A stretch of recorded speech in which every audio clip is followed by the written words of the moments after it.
வடகரையிலே பிறந்த ஆபிரகாம் பண்டிதர் நினைவில் வாழும் முத்துச்சாமி நாடார் அண்ணம்மாள் அவர்களினுடைய புதல்வராக பிறந்த ஆபிரகாம் பண்டிதர் அவர்கள்தான் கருணாமிர்த சாகரம் என்கின்ற 1201 பக்கங்களை கொண்ட ஒரு ஆய்வு நூலை வழங்கினார் என்பதும் தமிழ்நாட்டு சரித்திரத்தில் முத்தமிழ் என்று சொல்லுகிற போது இசை நாடகம் என்பர் அந்த இசைக்கு ஒரு வரலாற்று ஆவணத்தை முதலாக தமிழ்நாட்டிலே தயாரித்து கொடுத்தவர் இந்த சாம்பவர் வடகரையிலே பிறந்த ஆபிரகாம் பண்டிதர்தான் என்பது எனக்கு மெய்சிலிருக்க வைக்கிறது. அப்படிப்பட்ட தமிழ் ஆராய்ச்சியை பெற்றிருந்தவர். அவர் பின்னர் தஞ்சையிலே நெடுங்காலம் கடைசியில் வாழ்ந்தார். ஆனாலும் அவரது புகழை கூறுகிற போதெல்லாம் அவர் பிறந்த சாம்பவர் வடகரையை மறக்க முடியாது. இந்த நிகழ்ச்சியிலே உங்களிடம் இந்த மாலை வேளை வெயில் தணிந்து மஞ்சு கூட்டங்கள் வானத்திலே சற்று நிறைந்து குளிர்ந்த காற்று வீசுகிற அள்ளி இதழ் விழிக்கு வந்த அள்ளி மாலை பொழுதில் எண்ணற்ற சகோதரிகள் தாய்மார்களும் பெரியோர்களும் வாலிப சிங்கங்களும் வியாபார பெருமக்களும் நிறைந்திருக்கக்கூடிய இந்த நிகழ்ச்சியில் நடைபெறப் போகிற சட்டமன்ற தேர்தலில் திராவிட முன்னேற்ற கழகத்தின் தலைமையிலான மதச்சார்பற்ற முற்போக்கு கூட்டணியினுடைய வேட்பாளராக இந்திய உபகண்டத்துக்கு வழிகாட்டுகின்ற திராவிட மாடல் நல்லாட்சி நடத்துகின்ற ஆர்வீர் சகோதரர் தளபதி மாண்புமிகு ஸ்டாலின் அவர்களுடைய வேட்பாளராக உதயசூரியன் சின்னத்திலே போட்டியிடுகிற ஈடு இணையற்ற சொற்பொழிவாளர், சிறந்த எழுத்தாளர், எந்த பணியை எடுத்தாலும் அதை முடித்து காட்டக்கூடிய செயல்திறன் பெற்றவர் என்பதை நான் பல ஆண்டுகளாக 1980ஆம் வருடம் முதலாக இந்த தம்பியை ஒரு மாணவனாக சந்தித்தேன். இப்போது ஏறத்தாழ 52 வருடங்கள் ஆகப் போகின்றது. அவருடைய பேச்சாற்றலிலே வியந்து அவரை ஊக்குவித்த காரணத்தால் பின்னர் அவர் திராவிட இயக்கத்தில், திராவிட முன்னேற்ற கழகத்தினுடைய மாணவர் இயக்கத்தில் அவர் செயலாளராக்கப்பட்டார். அவர் தன்னலமுறியாதவர் என்பதற்கு ஒரு உதாரணம், அவருக்கு அரசு வேலை கிடைத்தது, நல்ல ஊதியம் பெற்றுக் கொண்டிருந்தார். அப்பொழுது சிவகாசி நாடாளுமன்ற உறுப்பினராக நான் தேர்ந்தெடுக்கப்பட்ட காலம். எனக்கு உதவியாளராக வந்து ஒவ்வொரு நாளும் பணி முடித்து விட்டு வந்து நள்ளிரவு வரையிலும் எனக்கு உதவி கொண்டிருந்தார். எனக்கு வருகிற பரிந்துரை கடிதங்கள் அனைத்துக்கும் பதில் எழுதுவதும், வருகின்ற கோரிக்கைகளை எனக்காக எனக்கு முன்பு எடுத்து வைப்பதுமாக இருந்தவர் ஒரு கட்டத்தில் 1 லட்சத்துக்கு மேற்பட்ட ஊதியம் மாதம் ஒன்றுக்கு பெற்றுக் கொண்டிருந்த அந்த பதவியை ராஜினாமா செய்துவிட்டு முழு நேர உதவியாளராக, செயலாளராக என்னோடு வந்து இணைந்து கொண்டார். போராட்ட களங்களில் எல்லாம் அவர் என்னோடு சிறைச்சாலைக்கும் வந்தார்.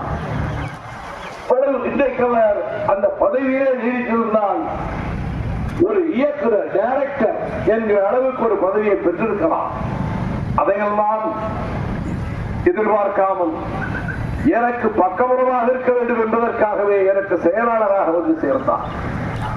அவருடைய சொற்பொழிவாற்றலும் எழுத்தாற்றலும் 50 படிகளை அவரிடம் கொடுத்தாலும் அதை அத்தனையும் முடித்துவிட்டுத்தான் எனக்கு பதில் சொல்வார்.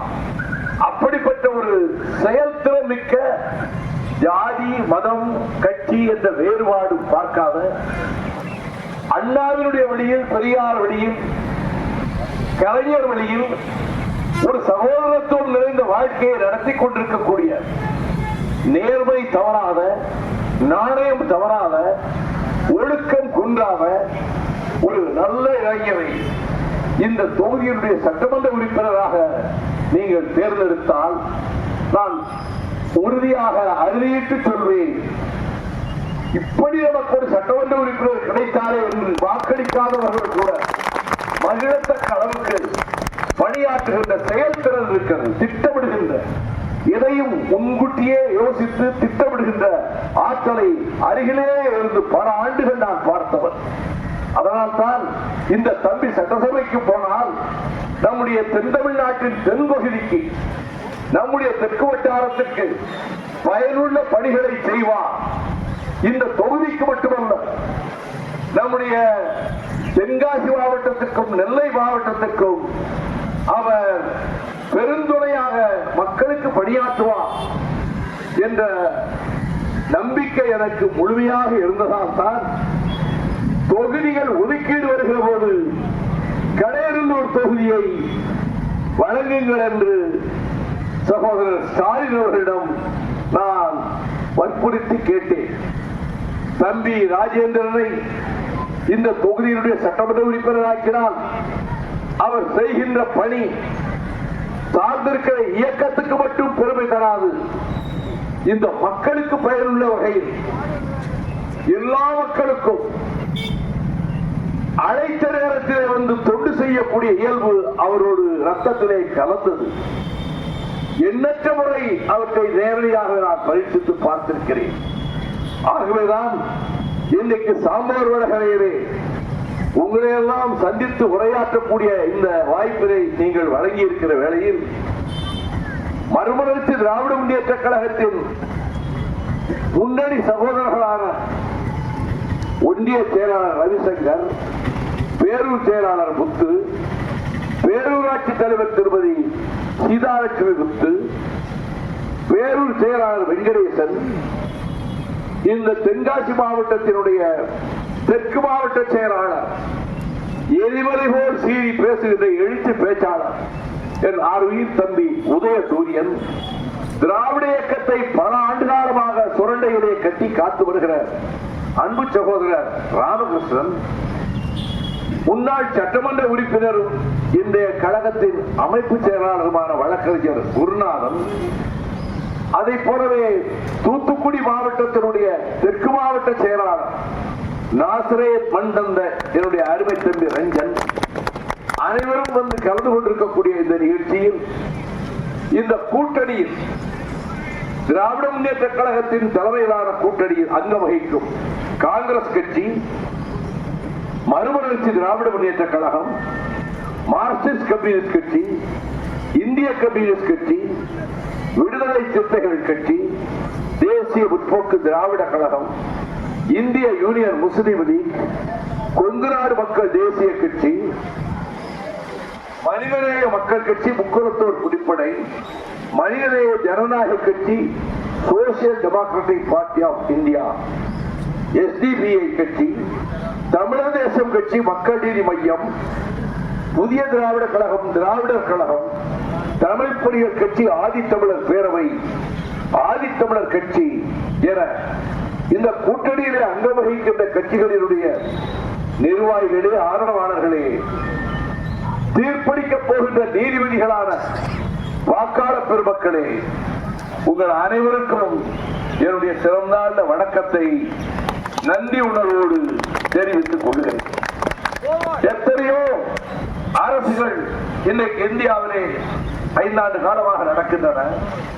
இந்த நிகழ்ச்சியிலே என்னுடைய ஆர்வீர் சகோதரர் 50 ஆண்டுகளுக்கு மேலாக என்னோடு நேசமும் பாசமும் காட்டி பழகி வருகிற வாசுதேவனூரில் சட்டமன்ற உறுப்பினராக இன்று வரை இருக்கின்ற என்னுடைய ஆர்வீர் சகோதரர் டாக்டர் சதன் திருமலைக்குமார் அவர்களும் இந்த நிகழ்ச்சியிலே பங்கேற்றிருக்கிற வேளையில் திராவிட மாடல் ஆட்சி என்பது சுயமரியாதை, சமூக நீதி, சமத்துவம், சகோதரத்துவம், மதச்சார்பின்மை, கூட்டாட்சி கருத்தியல் ஆகியவற்றை அடிப்படையாக கொண்டு கலைஞர் மகளிர் உரிமை திட்டம், கட்டணம் இல்லாத விடியல் பயணம், இப்படி ஒரு திட்டம் இந்தியாவிலே வேறு எந்த மாநிலத்திலாவது இருக்கிறது என்று எதிர்த்தரப்பினர் சொல்ல முடியுமா? முடியாது. எந்த மாநிலத்திலும் கிடையாது. நம்முடைய சகோதரிகள், நம்முடைய தாய்மார்கள் விரும்புகிற இடத்துக்கு பயணம் செய்ய அவர்கள் செல்லுகிற பேருந்தில் கட்டணம் செலுத்தாமலே பயணம் செய்யலாம் என்ற திட்டத்தை இந்தியாவிலேயே முதலாக இப்படிப்பட்ட முன் யோசனையோடு ஒரு திட்டத்தை வகுத்தவர் தளபதி ஸ்டாலின் என்பதையும் அதே உணர்வோடுதான் செல்வந்தர் வீட்டு பிள்ளைகள், நல்ல மாளிகையிலே வசதியோடு இருக்கக்கூடிய குடும்பத்து பிள்ளைகள் பள்ளிக்கூட வயிறார காலை சிற்றுண்டி சுவையாக அறிந்துவிட்டுத்தான் செல்வார்கள். ஆனால் ஏழை குடும்பங்களில், வசதியற்ற குடும்பங்களில் காலை முதல் மாலை வரை உழைத்தால் தான் 3 வேளை உணவருந்த முடியும் என்கின்ற ஏழ்மைக்கு ஆட்பட்டிருக்கக்கூடிய குடும்பங்களில் இருக்கக்கூடிய தாய்மார்கள் 10 மாத வயிற்றிலே சுமந்து பெற்ற குழந்தை மழலை பேசுகிற போது கேட்டு மகிழ்ந்து குழல் இனிது யாழ் இனிது என்பது மக்கள் மழலை சொல் கேளாதவர் என்ற குரல் மொழி கொப்ப இட்டும் தொட்டும் கவ்வியும் துளந்தும் நெய்யுடைய அடிசில் மெய்பட விதிர்க்கும் மயக்குறு மக்களை பெற்றோம் என்று மனமகிழ்ந்தாலும் இந்த ஏழை குடும்பத்து தாய்மார்கள் காலையிலே நல்ல உணவு வழங்க முடியவில்லையே, சில நாட்களில் உணவை தயாரித்துக் கொடுக்க முடியவில்லையே, பிள்ளை பட்டினியோடவா பள்ளிக்கு செல்ல வேண்டியிருக்கிறது என்ற கவலையை யூகித்து பார்த்து, அவராகவே யோசித்து பார்த்து, எவரும் இந்த திட்டத்தை அவரிடம் சொல்லாமல் அவராகவே அறிவித்தார் முதலமைச்சருடைய காலை உணவு திட்டம் என்ற திட்டத்தை. புதுமை பெண், தமிழ் புதல்வன், நான் முதல்வன், மக்களை தேடி மருத்துவம், வேளாண்மைக்கு தனி நிதிநிலை அறிக்கை, அன்பு சோலை திட்டம், தோழி விடுதிகள், முதலமைச்சரின் தாயுமானவர் திட்டம், இவையெல்லாம் திட்டங்களை செயல்படுத்துவதோடு 1,31,00,000 பெண்களுக்கு 3 மாத கால உரிமை தொகையான 3000 ரூபாயும், கோடைகால சிறப்பு தொகையாக 2000 ரூபாயும் சேர்த்து 5000 ரூபாயை இல்லத்தரசிகளினுடைய வங்கிக் கணக்கிலே செலுத்திய நம்முடைய மாண்புமிகு முதலமைச்சர் தான் மேலும் அந்த தாய்மார்கள் மனமகிழத்தக்க வகையில் 8000 ரூபாய் அந்த கூப்பரை வைத்துக் கொண்டு நீங்கள் விரும்புகிற பொருட்களை, அது வீட்டுக்கு என்ன தேவையான பொருளோ அதை நீங்கள் பெற்றுக் கொள்ளலாம் என்ற அற்புதமான அந்த திட்டத்தையும் அறிவித்தவர்தான் நம்முடைய முதலமைச்சர் அவர்கள் என்பதை இந்த நேரத்தில் எடுத்துக் கூற நான் கடமைப்பட்டிருக்கிறேன்.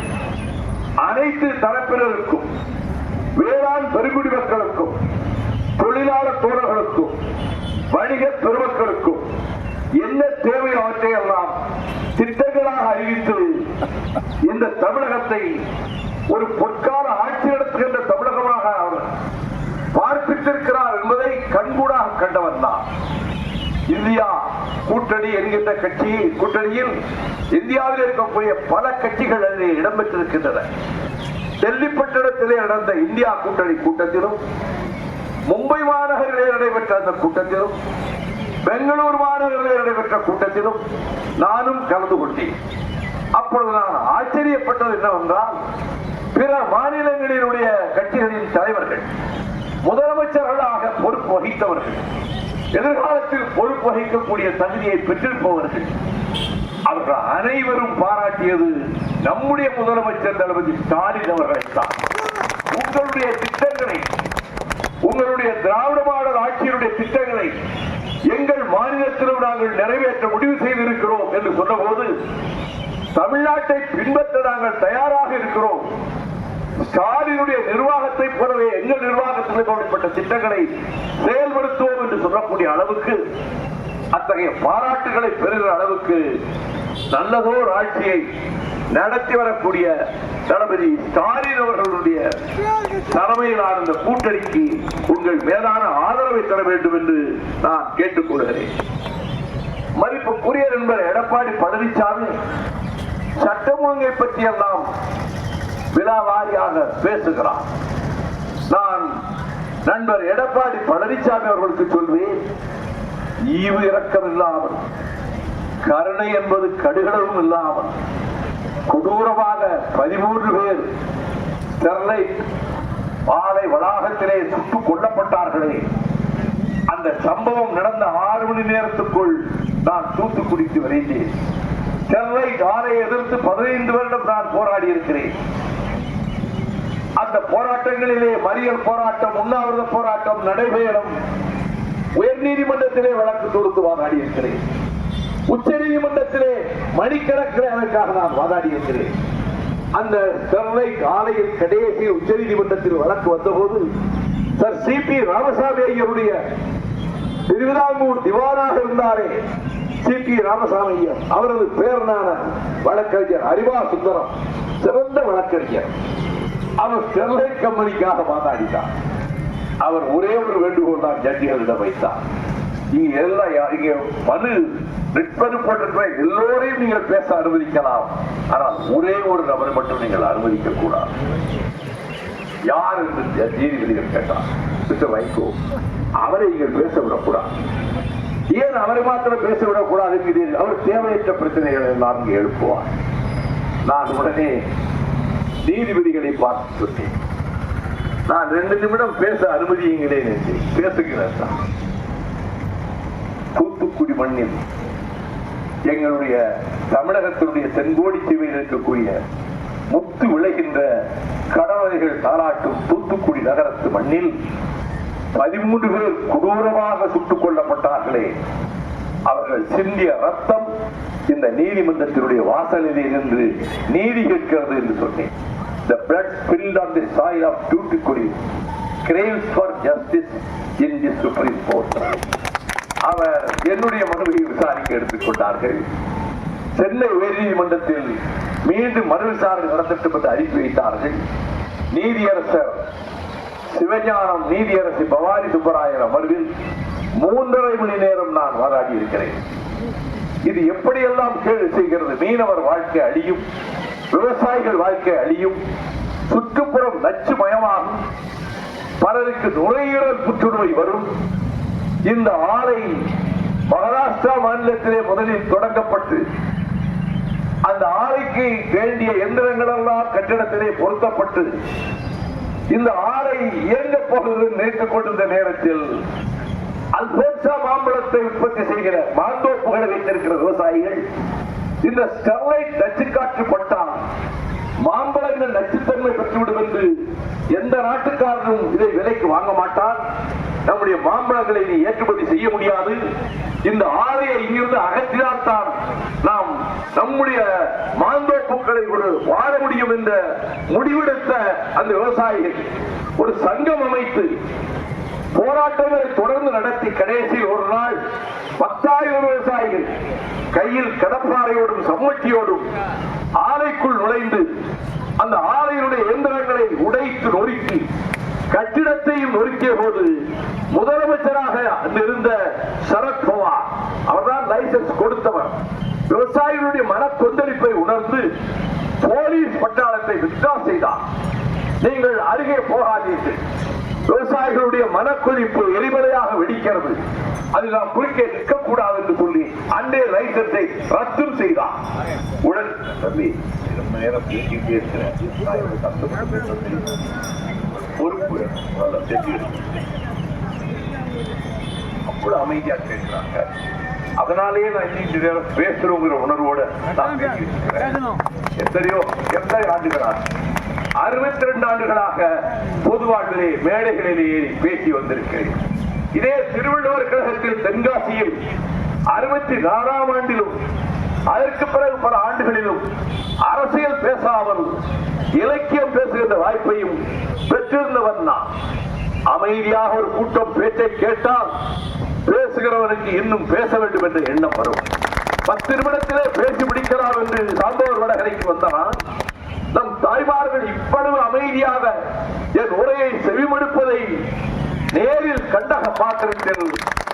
சில சம்பவங்களை சொல்ல வேண்டும் என்ற அவசியத்திற்காக சொல்லுகிறேன். அந்த ஆலை அங்கே இருந்து அகற்றப்பட்டதற்கு பிறகு அதனுடைய அதிபர் உலக கோடீஸ்வரர் அனில் அகர்வால்.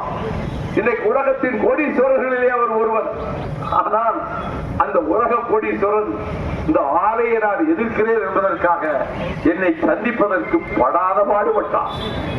ஒரு விமான நிலையத்தில் நான் உட்கார்ந்திருந்த போது தன்னுடைய அறிமுக சீட்டை என்னிடத்திலே கொடுத்துவிட்டு ஒரு 10 நிமிடம் இப்படி வருகிறீர்களா, உங்களிடம் பேச வேண்டும் என்றார். நான் பார்த்தேன், இவர் ஸ்டெர்லைட்டினுடைய முதலாளி, சேர்மன் கம் மேனேஜிங் டைரக்டர். உன்னிடம் நான் பேச மாட்டேன். அதற்கு பிறகு டெல்லியில் இருந்து அட்டர்னி ஜெனரல் அரசு தலைமை வழக்கறிஞர் ஜி ராமசாமி அவர்களை சென்னைக்கே என்னை சந்திக்க அனுப்பி வைத்தார். அவர் வந்து நீங்கள் ஸ்டெர்லைட் நிர்வாகி முதலாளியை சந்திக்க வாய்ப்பு தாருங்கள், ஒரு அரை மணி நேரம் உங்களிடம் பேச வேண்டும், அதற்காகத்தான் நான் வந்திருந்தார். நீங்கள் தவறான இடத்துக்கு வந்து விட்டீர்களே, நான் கிராமத்துக்காரன், பனைமரங்களும் வாழை தோட்டங்களும் கரும்பு தோட்டங்களும் நிறைந்திருக்கக்கூடிய ஒரு பகுதியில் இருந்து வருகிறவர். பனைமரத்துக்கு கீழே இருந்து நான் நல்ல பதவியை சாப்பிட்டால் கூட அவன் கண்ணருந்துகிறான் என்று மற்றவர்கள் நினைக்க வேண்டிய அவசியம் ஏற்படும் என்பதால் சந்தேகத்துக்கு நான் இடம் கொடுக்க விரும்பவில்லை, சந்திக்க மாட்டேன் என்று சொன்னேன். அந்த ஆலை நிரந்தரமாக மூடப்பட்டது என்ற செய்தி வந்தாலும் அதற்கு முன்பு நடைபெற்ற நிகழ்ச்சி தான் மே 22 பல்லாயிரக்கணக்கான மக்கள் அறப்போராட்டம் நடத்துகின்ற வேளையில் மிக கொடூரமான முறையிலே துப்பாக்கி சூட்டை காவல்துறை நடத்தியது. 13 பேர் படுகொலை செய்யப்பட்டார்கள். இதற்கு காரணம் யார்? மிஸ்டர் பழனிசாமி, நான் குற்றம் சாட்டுகிறேன். நீங்கள் தான் காரணம். நீங்கள் ஸ்டெர்லைட் கம்பெனியினுடைய எடுபிடி ஏஜெண்டாக கொத்தடிமையாக மாறி அந்த போலீஸ் பட்டாளத்தை ஏறி அந்த துப்பாக்கி சூட்டுக்கு காரணமானி அந்த வீடுகளுக்கு அந்த இரவிலே நான் சென்றேன். அந்த வீட்டில் ஒரு வீட்டில் முட்டி மோதி தங்களுடைய ஒரே பெண் குழந்தையை பறிகொடுத்த தாயும் தந்தையும் அவர்கள் கதறி அழுதபோது 11வது வகுப்பு படிக்கிற எங்கள் மகள் ஸ்னோலின் அவள் பள்ளிக்கூடத்துக்கு போகிறவள் நெற்றி பொட்டிலே சுட்டதில் தலை வெடித்து மூளை மண்ணிலே சிதறி கிடந்ததையா, இந்த கொடுமைக்கு நாங்கள் என்ன பாவம் செய்தோம் என்று கேட்டான். அடுத்த வீதியில் மீனவர் பகுதியில் சாஞ்சி என்கிற சகோதரி தூக்குவாரியிலே மகளுக்கு உணவு கொண்டு போன அந்த சகோதரியும் அதே போல நெத்தியிலே சுட்டு, இடுப்புக்கு கீழே அல்ல நெத்தியிலே சுட்டு கொண்டார்கள். இந்த 13 பேருடைய சாவுக்கு மிஸ்டர் பழனிசாமி நீங்கள் தான் காரணம். ஸ்டெர்லைட் முதலாளி உங்களை வளைத்து விட்டார். நான் இதை குற்றம் சாட்டுகிறேன். அவன் நெருங்க முடியாத இடம் என்னிடம் நெருங்க முடியவில்லை, நெருங்க முடியாது. என்னுடைய வாழ்க்கை நேர்மையானது, நாணயமானது. எந்த விதமான குற்றச்சாட்டுக்கும் நான் ஆளானவன் அல்ல. என்னுடைய கொள்கைகளிலே சிலருக்கு வேறுபாடு இருக்கலாம். தமிழீழ விடுதலை புலிகளை நான் ஆதரிப்பதிலே சிலருக்கு மாறுபாடு இருக்கலாம். ஆனால் நான் பிறந்த பொன்னாடாகிய இந்த செந்தமிழ் நாட்டுக்கு பணியாற்ற வேண்டும் என்ற நோக்கத்தில் தான் முல்லை பெரியாருடைய பென்னிக்கு கட்டிய அடையை பாதுகாப்பதற்கு 12 ஆண்டுகள் போராடி இருக்கிறேன். 10 லட்சம் மக்களை திரட்டி இருக்கிறேன். 8 உண்ணாவிரதங்கள், 7 மறியல் போராட்டங்கள் நடத்தி உச்ச நீதிமன்றத்தில் வழக்கு தொடுத்து 5 மாவட்டங்கள் பஞ்ச பிரதேசமாகி விடுவோம் என்ற பேராபத்தை தடுத்து நிறுத்தி பென்னிக்கு கட்டிய முல்லை பெரியார் அணை பலமாக இருக்கிறது என்று சுப்ரீம் கோர்ட் தீர்ப்பளித்து அந்த அணையை காப்பாற்றியதன் மூலமாக மதுரை மாநகரத்து மக்களுக்கும் குடிநீர் தொடர்ந்து கிடைக்க வழிவகை செய்தவர் என்ற தகுதியோடு தான் அன்றைக்கு நான் சாம்பவர் விடகரை வீதியில் இருந்து, முற்றத்தில் இருந்து, பந்தையில் இருந்து பேசிக் கொண்டிருக்கிறேன்.